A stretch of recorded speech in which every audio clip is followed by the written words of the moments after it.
الفيديو ده للستات والستات بس، مفيش راجل بقى يدخل على الفيديو ده، عشان الكلام ده هقوله مهم جدا لينا احنا.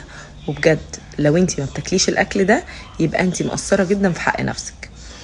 اول حاجة، لو مش بتاكلي لوز يبقى انتي مقصرة جدا في حق نفسك.